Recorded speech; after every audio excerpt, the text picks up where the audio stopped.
నమస్తే. Welcome to KSR times. I am K. Srinivasarao. Srikakulam జిల్లాలో మరొక కీలకమైన నియోజకవర్గం ఎచ్చెర్ల. ప్రస్తుతం ఇక్కడ టీడీపీ పార్టీలో శ్రేణుల నాయకత్వం కొరవడింది. 2024 పొత్తుల్లో భాగంగా ఎచ్చెర్ల నియోజకవర్గాన్ని బీజేపీకి కేటాయించారు. ఎచ్చెర్ల నియోజకవర్గంలో ఇంతవరకు ఇన్ఛార్జిగా ఉన్న కిమిడి కళా వెంకట్రావు గారిని చీర్పిల్ నియోజకవర్గ అభ్యర్థిగా ప్రకటించారు. టికెట్ రేసులో ఉన్న మరో అభ్యర్థి కలిశెట్టి అప్పలనాయుడు గారిని విజయనగరం పార్లమెంటు సభ్యుడిగా ప్రకటించారు. అదే సమయంలో ఇక్కడ కొత్త ట్విస్ట్ మొదలయ్యింది. ఎచ్చెర్ల నియోజకవర్గంలో టీడీపీ పార్టీ శ్రేణుల్లో నాయకత్వం కోసం అన్వేషణ మొదలయ్యింది. ఈ అన్వేషణలో చౌదరి నారాయణమూర్తి అలియాస్ చౌదరి బాబ్జీ వైపు చూస్తూ ఉన్నారు. ఈ చౌదరి బాబ్జీ గారు మొదటి నుంచి పార్టీ ఆవిర్భావం నుంచి పార్టీలో ఉంటూ పార్టీకి విధేయుడిగా ఉంటూ పార్టీ సేవలు చేస్తూ కొనసాగుతూ ఉన్నారు.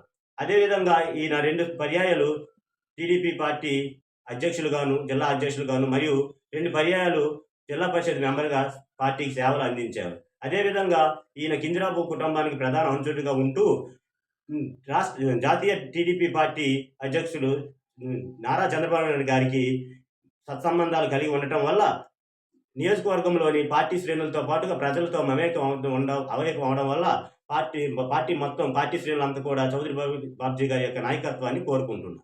Thank you for watching KSR times. Please subscribe KSR times.